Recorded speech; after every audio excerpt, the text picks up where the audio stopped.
ጤና ይስጥልኝ የተከበራችሁ አድማጭ ተመልካቾቻችን፣ አርዕስተ ዜናውን በማስቀደም ዕለታዊ መረጃዎችን የምናሰማችሁ ይሆናል። የአማራን ሕዝብ ለማንበርከክና የብልጽግናን ዕድሜ ለማራዘም ደፈጣ ይዞ በነበረ የአገዛዙ ቅጥረኛ ጦር ላይ በደብረማይ ግንባር ከባድ እርምጃ ተወስዶበት መደምሰሱ ተነገረም። የቴዎድሮስ ዕዝ ጀግኖች የጥላትን እንቅስቃሴ በንቃት በመከታተል በወሰዱት መብረቃዊ የመልሶ ማጥቃት እርምጃ የባንዳዎችን ስብስብ አከርካሪ በመስበርና ታሪክ የማይሽረው ሽንፈትን በማከናነብ የግንባሩን ድል በደማቅ ቀለም ጽፈዋል። ተላላኪዎቹን እስከ ወዳኛው በመሸኘትና በመበታተን የተመዘገበው ይህ ድል የፋኖ ክንድ ለማንም የማይበገር የሕዝብን ሕልውና የሚያስከብር ብቸኛም የጽናት ምሰሶ መሆኑን ዳግም ያረጋገጠው ነው ተመዝግቧል። መረጃውን በዝርዝር ታደምጡታላችሁ። በሌላኛው መረጃችን ሁለት ጀግና የፋኖ አባላት በጠላት መዋቅር ውስጥ ሰርጎ በመግባት ልዩ ወታደራዊ ግዳጅ ፈጽመው በድል መመለሳቸው ተነገረ።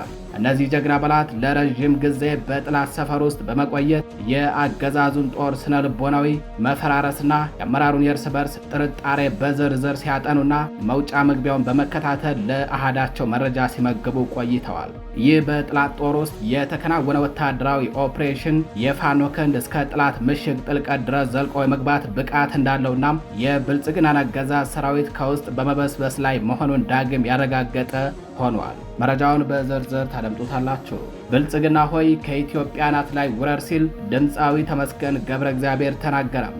የፋኖ ክንድ ያገዛዙን የጭቆና መዋቅር እያናጋ ባለበት በዚህ የታሪክ ምዕራፍ ታዋቂው የሙዚቃ ባለሙያና ተሙ በሚል ቅጽል ስም የሚጠራው አርቲስት ተመስገን ገብረ እግዚአብሔር የህዝብ ወገንተኝነቱን በይፋ አውጇል። ድምፃዊው ባሰራጨው መልእክት በኢትዮጵያ ህዝብ ጫንቃ ላይ ተቀምጦ ሀገርን እያደማ ያለው የብልጽግና ስርዓት በአስቸኳይ እንዲያበቃና አመራሩም ስልጣን እንዲያስረክብ ጥሪ አቅርቧል። መረጃውን በዝርዝር ታደምጡታላችሁ። በሌላኛው መረጃችን በአውሮፓ ሀገራት የአማራ የዘር ማጥፋት ይቁም የሚል ታላቅ የህዝብ ተቃውሞ ሰልፍ ሊካሄድ መሆኑ ተነግሯል። በአማራ ህዝብ ላይ እየተፈጸመ ያለውን የዘር ማጥፋት ወንጀል፣ አረመኔያዊ የድሮን ጥቃቶችንና ያገዛዙን የውሸት ምርጫ ድራማ ለማውገዝ በተለያዩ የአውሮፓ ከተሞች ተከታታይ የሰልፍ ጥሪዎች ቀርበዋል። የት አካባቢ ነው? በዝርዝር ታደምጡታላችሁ። በሌላኛው መረጃችን ኢራን የሆርሙዝን የባህር መተላለፊያ ዳግም ክፍት ለማድረግና አሁን ያለውን ጦርነት ለማስቆም የሚያስችል አዲስ የስምምነት ሀሳብ ለአሜሪካ ማቅረቧ ተዘግቧል። ይሁን እንጂ ቴህራን በዚህ ስምምነት ውስጥ ስለ ኒውክሌር ፕሮግራሟ የሚደረገውን ድርድር ወደ ሌላ ጊዜ እንዲሸጋገር መፈለጓን አስታውቃለችም። በተመሳሳይ ፕሬዝዳንት ዶናልድ ትራምፕ የቀረበውን የኢራን የድርድር ሀሳብ የሀገሪቱን የኒውክሌር ፕሮግራም በተመለከተም ያነሳው ነገር ባለመኖሩ ምክንያት ደስተኛ ለመሆናቸው ተነግሯል። መረጃውን በዝርዝር ታደምጡታላችሁ። ጤና ይስጥልኝ የተከበራችሁ አድማጭ ተመልካቾቻችን፣ እነዚህንና ሌሎች የዛሬ ሚያዝያ 20 2018 ዓ.ም ዕለታዊ መረጃዎችን አጠናቅረን ይዘን ቀርበናል። አብራችሁን ቆዩ።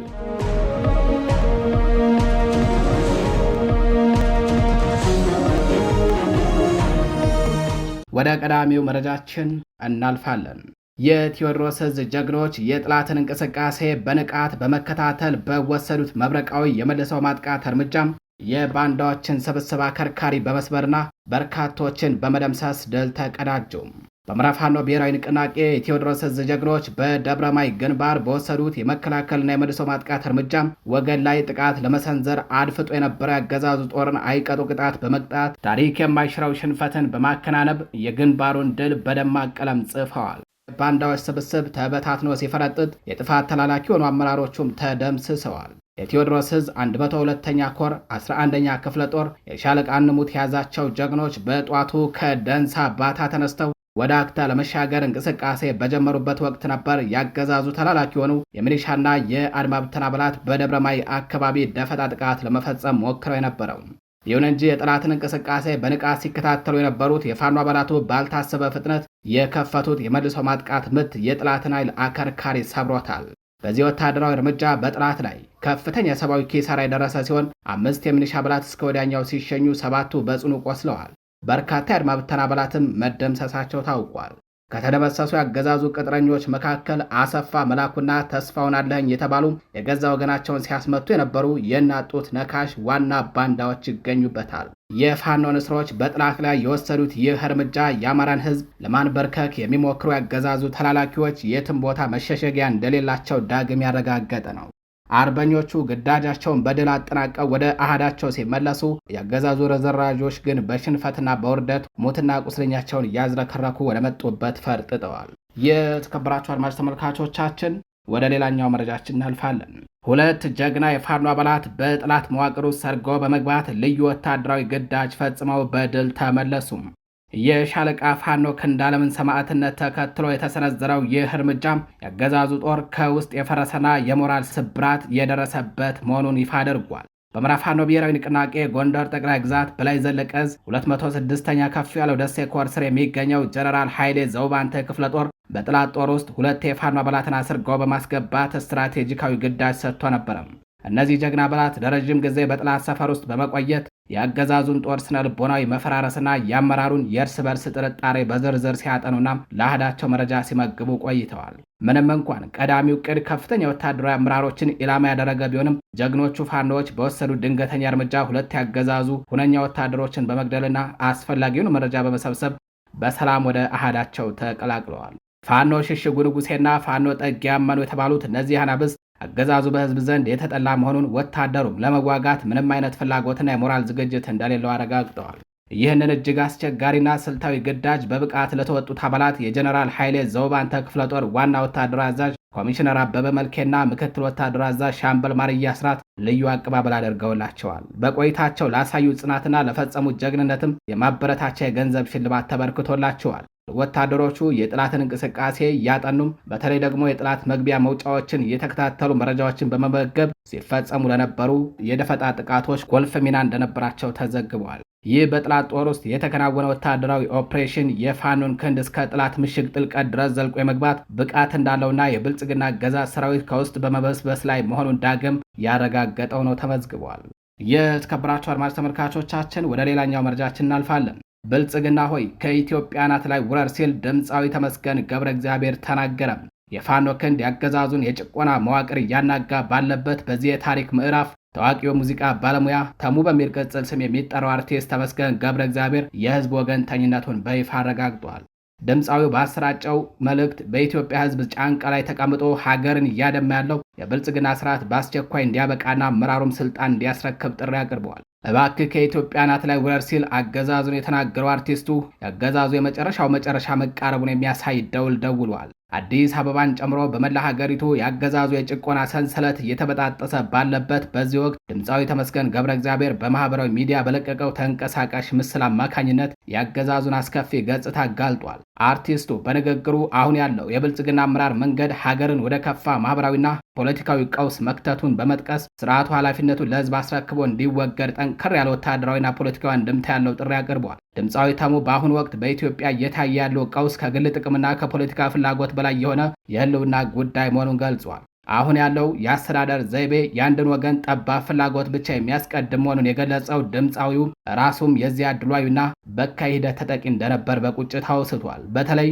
አገዛዙ በህዝቦች መካከል እየፈጠረ ያለው ክፍፍል ቀደምት አባቶች በደማቸው ካቆዩት የአንድነትና የመከባበር እሴት ጋር የሚቃረን የባንዳ ተግባር መሆኑን በዝርዝር አስረድቷል። በህዝብ ስም የሚደረጉ የፖለቲካ ንግግሮች ትክክለኛውን የህዝብ ፍላጎት የማይወክሉ መሆናቸውን ድምፃዊው የጠቀሰ ሲሆን ይህም አገዛዙ የህዝብ ተቀባይነት እንደሌለውና በባዶ ፕሮፓጋንዳ ብቻ እንደቆም የሚያሳይ ነው። የአርቲስቱ ይፋዊ የአቋም መግለጫ በማህበራዊ ሚዲያ ተጠቃሚዎችና በነጻነት ናፋቂው ህዝብ ዘንድ ከፍተኛ መነቃቃትን የፈጠረ ሲሆን ይህም በከተሞችና በገጠር የሚደረገውን ጸረ ብልጽግና ትግል በሞራል የሚያጠናክር ተደርጎ ተወስዷል። ይህ የተመስገን ገብረ እግዚአብሔር ደፋር እርምጃም በአዲስ አበባና በተለያዩ የሀገሪቱ ክፍሎች የሚገኙ ታዋቂ ግለሰቦች ወደ ህዝባዊ ትግል እየተቀላቀሉ መሆናቸውንና የአገዛዙ የቁልቁለት ጉዞ ሊቀለበስ በማይችልበት ደረጃ ላይ መድረሱን የሚያረጋግጥ ታሪካዊ ክስተት ሆኖ ተመዝግቧል።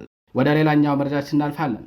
በአውሮፓ ሀገራት የአማራ ዘር ማጥፋት ይቁም የሚል ታላቅ የህዝብ ተቃውሞ ሰልፍ ሊካሄድ መሆኑ ተነግሯል። በአማራ ህዝብ ላይ እየተፈጸመ ያለው የዘር ማጥፋት ወንጀል፣ አረመኔያዊ የድሮን ጥቃቶችና ያገዛዙን የውሸት ምርጫ ድራማ ለማውገዝ በተለያዩ የአውሮፓ ከተሞች ተከታታይ የሰልፍ ጥሪዎች ቀርበዋል። ለፍትህ አብረን እንቁም በሚል መሪ ቃል የሚካሄዱት እነዚህ ሰልፎች ዓለም አቀፉ ማህበረሰብ በንጹሃን ላይ የደረሰ ያለውን ግፍ እንዲገነዘብና በአገዛዙ ላይ ተጨባጭ ጫና እንዲያሳርፍ ለማድረግ ያለሙ መሆናቸው ታውቋል። በስደት የሚኖሩ ወገኖች በአገር ቤት እየተካሄደ ያለውን የህልውና ተጋድሎ በዲፕሎማሲያዊ መስክ ለማጠናከር ሰፊ ዝግጅት እያደረጉ ይገኛሉ። ሰልፎቹም በተለይ አገዛዙ በደም የተጨማለቀ የምርጫ ሳጥን በመጠቀም ስልጣኑን ለማራዘም የሚያደርገውን ሙከራ ለዓለም አቀፉ ማህበረሰብ ለማጋለጥ ታስበው የተዘጋጁ ናቸው።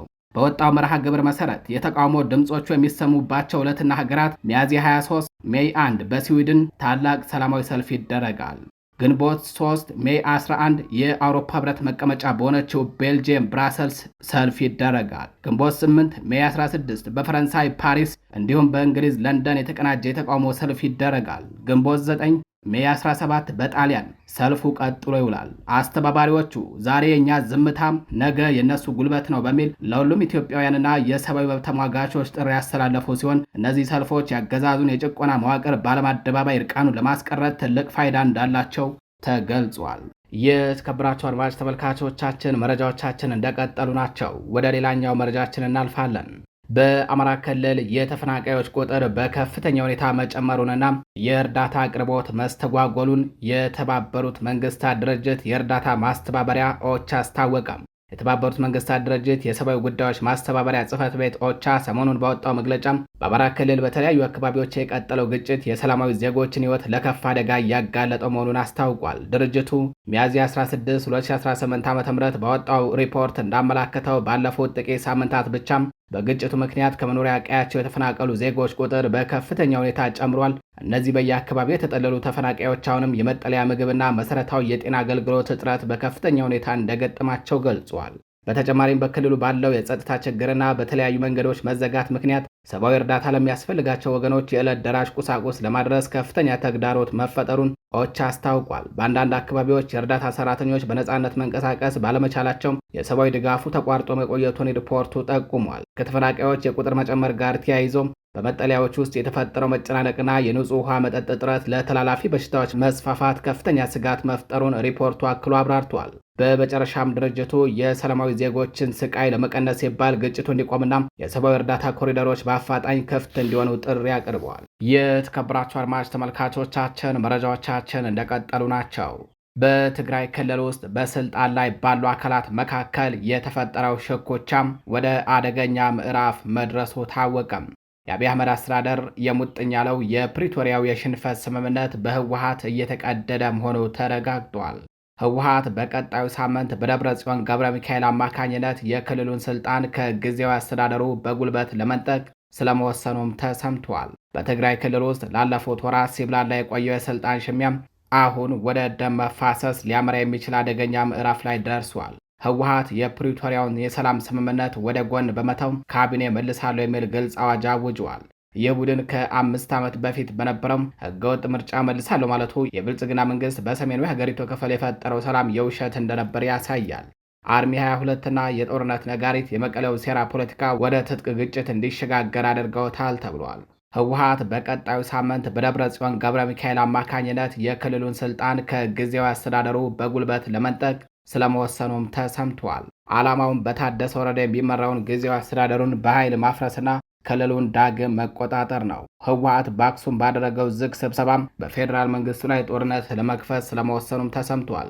የብልጽግናው አገዛዝ ሰላም አወረድኩ እያለ ቢፎክርም በተግባር ግን ሀገሪቱን ወደ ማያልቅ ጦርነት እየነዳት ይገኛል። ይህ የሚያሳየው የፕሪቶሪያው ስምምነት ለሁለቱም ቡድኖች የጊዜ መግዣ እንጂ ለሰላም የነበራቸው ፍላጎት እንዳልነበረ ነው። የተከበራችሁ አድማጭ ተመልካቾቻችን ወደ ሌላኛው መረጃችን አለፍን። በደቡብ አፍሪካ ጆሃንስበርግ 3 ኢትዮጵያውያን በጥይት ተደብድበው መገደላቸውን የኢትዮጵያ ኮሚኒቲ አባላትና የሀገሪቱ ፖሊስ አስታወቁም። ኢትዮጵያውያኑ የተገደሉት ትላንት ሚያዝያ 19 2018 ዓ.ም በጆሃንስበርግ ከተማ ውስጥ በሚገኝ ማክዶናልድ በሚባለው የፈጣን ምግቦች መሸጫ ውስጥ በመመገብ ላይ እንዳሉ ነው ተብሏል። ጥቃቱ የተፈጸመው መጤ ጠል አራማጅ ደቡብ አፍሪካውያን በስደተኞች ላይ ተቃውሞ ለማሰማት የሰልፍ ጥሪ እያደረጉ ባለበት ወቅት ነው። በጥቃቱ 2 ናይጄሪያውያንም ተገድለዋል። ጥቃቱ የተፈጸመው የደቡብ አፍሪካ የመጀመሪያው ዲሞክራሲያዊ ምርጫ የተደረገበት ቀን መታሰቢያ በሆነው የነጻነት ቀን ነው። የተከበራችሁ አድማጭ ተመልካቾቻችን ወደ ሌላኛው መረጃችን አለፍን። በሰሜን ዳርፎር ብቸኛዋ በመንግስት ጦር ቁጥጥር ስር ያለችው ስልታዊቷ አልፋሻር ከተማ በሄሜቲ ኃይሎች የሚሰነዘርባት ጥቃትና ከበባ በመጨመሩ ምክንያት ከፍተኛ የሰብአዊ ቀውስ ውስጥ መውደቋ ተገልጿል። ዓለም አቀፉ ማህበረሰብ በከተማ ውስጥ የተጠለሉ ከ800 ሺህ በላይ ተፈናቃዮች የጅምላ ጭፍጨፋና የረሃብ አደጋ ሊደቀንባቸው እንደሚችል ከፍተኛ ስጋቱን እየገለጸ ይገኛል። በሱዳን መደበኛ ጦር እንዲሁም በፈጣን ደጋፊ ኃይሎች መካከል ከአንድ ዓመት በላይ ዘለቀው ጦርነት አሁን ላይ ትኩረቱን ወደ ሰሜን ዳርፉር ዋና ከተማ ወደሆነችው አልፋሻር አዙሯል። ባለፉት ጥቂት ቀናት በከተማ ዙሪያ የሚካሄደው ከባድ የእርስ በርስ ውጊያም እንዲሁም የአየር ጥቃት የበርካታ ሰላማዊ ሰዎችን ሕይወት የቀጠፈ ሲሆን የከተማዋ ብቸኛ የውሃ እና የኤሌክትሪክ አገልግሎት መሰረተ ልማቶችም ከጥቅም ውጭ መደረጋቸው ታውቋል። የተባበሩት መንግስታት ድርጅት የሰብአዊ ጉዳዮች አስተባባሪ ቢሮ ኦቻ ባወጣው መግለጫ ወደ ከተማው የሚገቡ እርዳታዎች በከበባው ምክንያት መታገዳቸውንና በአካባቢው የሚገኘው ዛምዛም የተሰኘው የተፈናቃዮች መጠለያ ጣቢያ በከፋ የረሃብ አደጋ ውስጥ መሆኑን አረጋግጧል። በተጨማሪም በከተማ የሚገኙ ሆስፒታሎች በቂ መድኃኒትና የሕክምና ቁሳቁስ ስለሌላቸው የቆሰሉ ሰዎችን ለማከም አቅም እንዳጡ ተናግሯል። የሰብአዊ መብት ተሟጋች ድርጅቶች በበኩላቸው ፈጥኖ ደራሽ ኃይሉ ከተማዋን ሙሉ በሙሉ ለመቆጣጠር የሚያደርገው ጥረት በብሔር ላይ ያነጣጠረ ጥቃት ሊያስከትል እንደሚችልም ማስጠንቀቂያ እየሰጡ ናቸው። የዓለም ገንዘብ ድርጅትና የተለያዩ ሀገራት ግጭቱ በአስቸኳይ እንዲቆምና የሰብአዊ እርዳታዎች ያለምንም እንቅፋት እንዲገቡ ጥሪ እያቀረቡ ቢሆንም በመሬት ላይ ያለው ውጥረት ግን አሁንም እንደቀጠለ ነው። ወደ ሌላኛው መረጃችን አለፍን። የማሊ የመከላከያ ሚኒስተር በዋና ከተማዋ ባማኮ አቅራቢያ በሚገኘው መኖሪያ ቤታቸው መኪና ላይ በተጠመደ ቦምብ በተፈጸመ ጥቃት መገደላቸውን ተከትለው በአገሪቱ ከፍተኛ የግጭት ቀውስ መቀስቀሱ ተገልጿል። የመከላከያ ሚኒስትሩ ሳዲዮ ካማራ የተገደሉት ጂሃዲስት ታጣቂዎችና ተገንጣዮች በመላ ሀገሪቱ በከፈቱት የተቀናጀ ጥቃት መሆኑም ታውቋል። በማሊ ወታደራዊ መንግስት ውስጥ ቁልፍ ሚና የነበራቸው የመከላከያ ሚኒስትሩ ጀነራል ሳዲዮ ካማራ በካቲ ወታደራዊ ካምፕ አቅራቢያ በሚገኘው መኖሪያ ቤታቸው ላይ በተፈጸመ የተቀናጀ ቦምብ ጥቃት ተገድለዋል። ከሚኒስትሩ ሞት ጋር ተያይዞ የአልቃይዳ ታማኝ የሆኑ ታጣቂዎችና የቱዋሬግ አማጽያን በዋና ከተማዋና በሰሜናዊ የሀገሪቱ ክፍሎች መጠነ ሰፊ ጥቃቶችን እያካሄዱ ይገኛሉ ተብሏል። ባለፉት 24 ሰዓታት ውስጥ በማሊ የተለያዩ ከተሞች የተቀሰቀሰው ግጭትና ጥቃት ሀገሪቱን ወደ ከፋ ጸጥታ ቀውስ ውስጥ ከቷታል። በዋና ከተማዋ ባማኮ አቅራቢያ በምትገኘው ስልታዊቷ የካቲ ከተማ የመከላከያ ሚኒስትሩ መኖሪያ ቤት ኢላማ ያደረገ የድሮንና የቦምብ ጥቃት ተፈጽሟል። የማሊ ወታደራዊ መንግስት ጀነራል ሳዲዮ ካማራ በጥቃቱ መገደላቸው የተረጋገጠ ሲሆን ለ2 ቀናት የሚቆይ የብሔራዊ ሐዘን ቀን ታውጇል። ጀነራል ካማራ ከሩሲያው የዋግነር ቡድን ማለትም አሁን አፍሪካ ኮርፕስ ጋር ያለውን ግንኙነት በማጠናከርና የፈረንሳይ ጦር ከሀገሪቱ እንዲወጣ በማድረግ ረገድ ቀዳሚውን ሚና ሲጫወቱ የነበሩ ሰው ናቸው። የእሳቸው መገደል በወታደራዊ መንግስቱና በሩሲያ የደህንነት ትብብር ላይ ትልቅ ክፍተት ሊፈጥር እንደሚችልም ተገምቷል። በሌላ በኩል ጃማት ኑስራት አልኢስላም ወል ሙስሊሚን የተባለው ታጣቂ ቡድን ለጥቃቱ ኃላፊነቱን የወሰደ ሲሆን በሰሜናዊ የሀገሪቱ ክፍል የሚንቀሳቀሱት የተዋሬግ አማጽያን ስልታዊ ጠቀሜታ ያላትን የኪዳል ከተማን መልሰው መቆጣጠራቸውን አስታውቀዋል።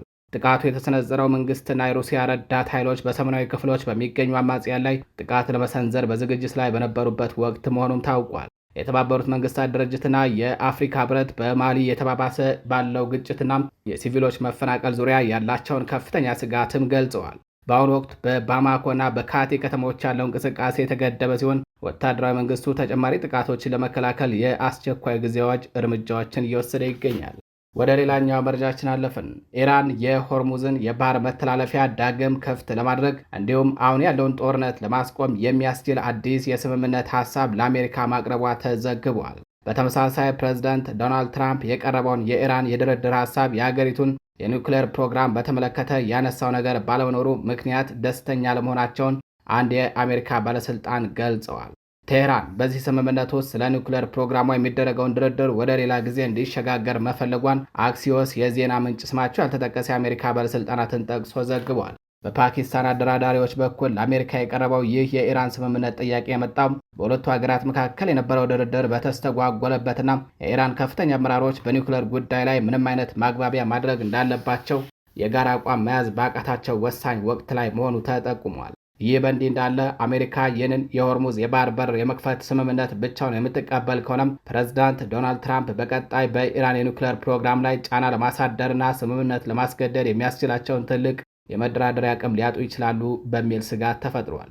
ፕሬዝዳንት ዶናልድ ትራምፕም የቀረበው የኢራን የድርድር ሀሳብ የሀገሪቱን የኒውክሌር ፕሮግራም በተመለከተ ያነሳው ነገር ባለመኖሩ ደስተኛ አይደሉም ተብሏል። ይህንን በሚመለከት ለሚዲያዎች መረጃ የሰጡት አንድ የአሜሪካ ባለስልጣን ፕሬዝዳንት ትራምፕን ጠቅሰው የቀረበው ሀሳብን አልወደዱትም ብለዋል። ፕሬዝዳንቱ በዕለቱ ቀደም ብሎ ከከፍተኛ ብሔራዊ ደህንነት አማካሪዎቻቸው ጋር በጉዳዩ ዙሪያ ተወያይተዋል። በአሜሪካና ኢራን መካከል ያለው ግጭት አሁንም መቋጫ ሳያገኝ የቆመ ሲሆን በቀጠናው የሚወጣው የነዳጅ አቅርቦት ቀንሶት ይገኛል። የኢራን ምንጮች እንዳስታወቁት የቀረበው የድርድር ሀሳብ ጦርነቱ እስኪያበቃና በባህረ ሰላጤው ንግድ መርከቦች እንቅስቃሴ ዙሪያ ያለው ውዝግብ እስከሚፈታ ድረስ ስለ ኢራን የኒውክሌር ፕሮግራም የሚደረገውን ውይይት ወደ ጎን የሚያደርግ ነው። ዋሽንግተን በበኩሏ የኒውክሌር ጉዳይ ከመጀመሪያውኑ እልባት ሊሰጠው እንደሚገባ አቋሟን ስታንጸባርቅ ቆይታለች።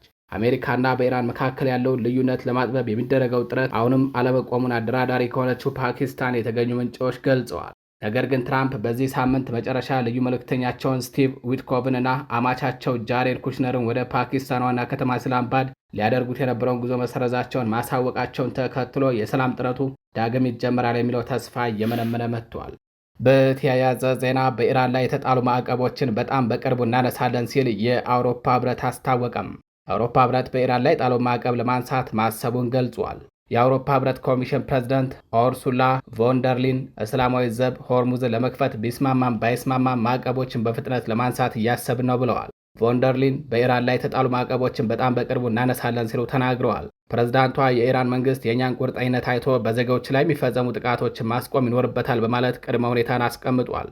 ማዕቀቡን ከማንሳታችን በፊት ለውጥ ማየት አለብን። በህዝባቸው ላይ የሚፈጸሙ በደል እንጂ ማንም በኢራን ላይ ማዕቀብ የመጣል ፍላጎት የለውም ብለዋል። የኢራን የውጭ ጉዳይ ሚኒስትር አባስ አራጊቺ በቅርቡ ከፈረንሳይ ከጀርመንና ብሪታንያ የውጭ ጉዳይ ሚኒስትሮች ጋር ባደረጉት ውይይት የአውሮፓ ህብረት የጣለውን ማዕቀብ እንዲያነሳ መጠየቃቸው ይታወሳል። የተከበራችሁ አድማጭ ተመልካቾቻችን ለዛሬ ሚያዝያ 20 2018 ዓ.ም ይዘናቸው የነበሩት ዕለታዊ የግንባር መረጃዎቻችን የሀገር ውስጥ የጎረቤት ሀገርና የባህር ማዶ መረጃዎቻችን እነዚህን ይመስላሉ። በሌሎች አዳዲስ መረጃዎች እስከምንገናኝ ከቀሪ ጣቢያችን ዝግጅቶች ጋር ቸር ቆዩ።